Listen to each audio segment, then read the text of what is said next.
third dito. Yay!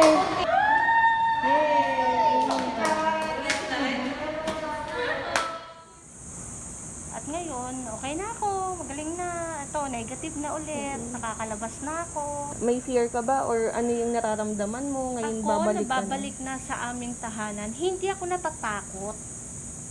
Kundi natutuwa ako kasi makikita ko na yung pamilya ko. Niyakap ko na yung anak ko. Wala ka naman na fear na baka mamaya ma-discriminate ka na this time or Wala akong fear. Sila ang matakot sa akin na hawaan ko sila ng COVID. Joke lang. joke lang.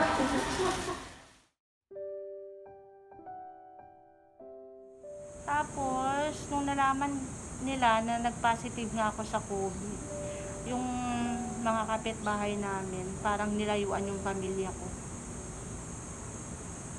Yun ang naramdaman nila doon. Sabi ko, okay lang yan, basta wag kayong saktan, wag kayong pagbuhatan ng kamay. Kasi sabi ko, normal na yan, marami dito. Sabi ko, hindi lang ako ang nakakaranas ng discrimination. Dapat accept nyo na yan, na marami talaga magdi-discriminate sa inyo. Kasi, hindi ko naman kasalanan magkasakit ako ng ganito eh. Hindi ko ginusto to. Kusan dumating to. At pambuong daigdig to, sabi ko sa kanila. Kaya harapin natin kung anong problema na dumarating sa atin. Lalaya na siya? Lalaya na. Lalaya na. Birthday niya eh. Birthday niya, di ba? Kailan ka uwi? Wow, congrats! Birthday gift yun.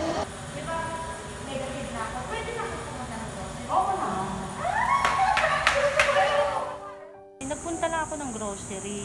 After kong pumunta ng grocery, okay pa ako ng hapon. Nagkwentuhan pa kami ng anak ko, okay pa ako. Pero pagdating ng 10 o'clock na matutulog na ako, bigla na akong nag-chill.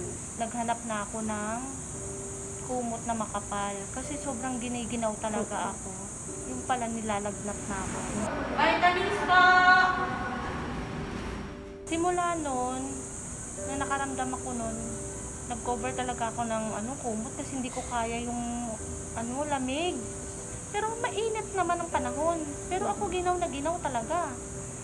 Tapos mga 1 o'clock, naramdaman ko laging masakit yung tiyan ko. Hanggang kinabukasan ng maghapon.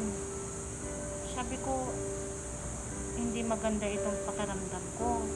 Tapos sobrang sakit ng ulo ko na parang mabibiyak.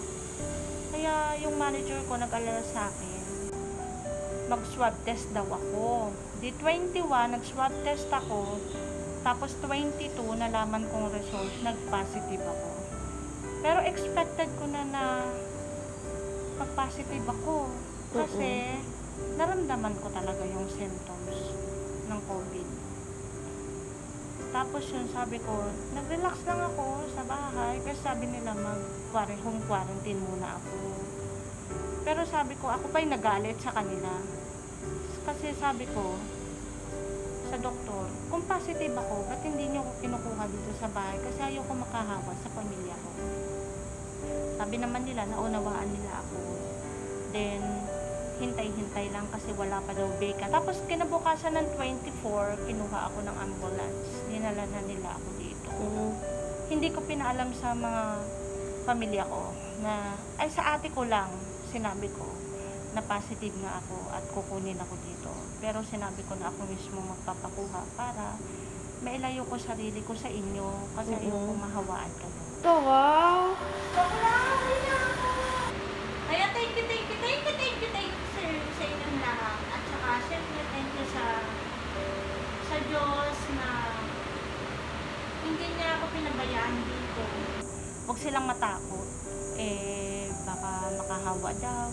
Sabi ko, ako nga tinan mo, madami natutuwa sa akin kasi hindi ako natatakot na sabihin sa kanila na may COVID ako.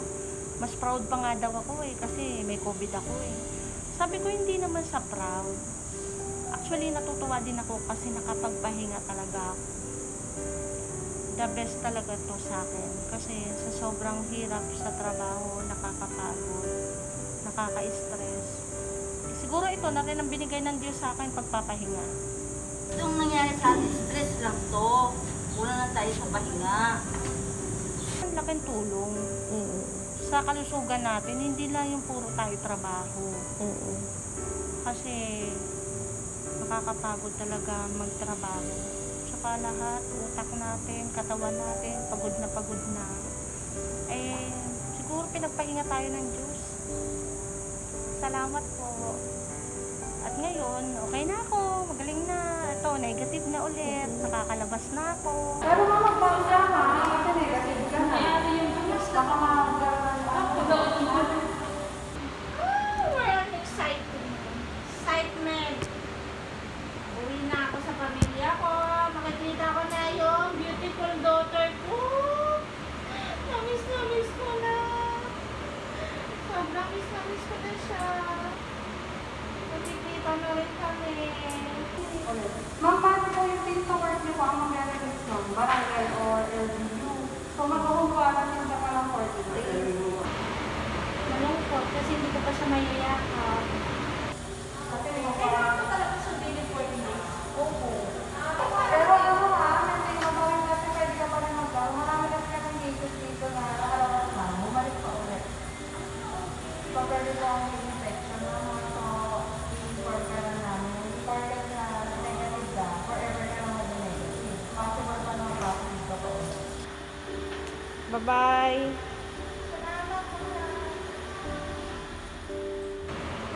Sobrang saya ko kasi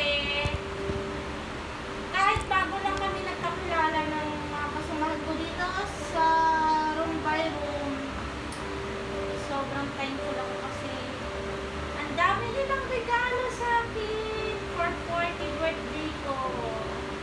I thank you talaga sa inyo guys. Birthday to you. Happy birthday to you. Happy birthday, happy birthday, happy birthday to you. Oh, wish. Wag lang iihip. Huwag mo ihipan yan. Yay!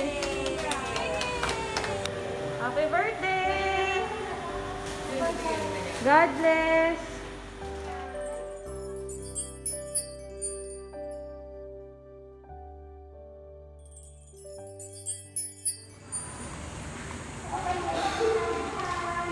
Diretso lang po ako.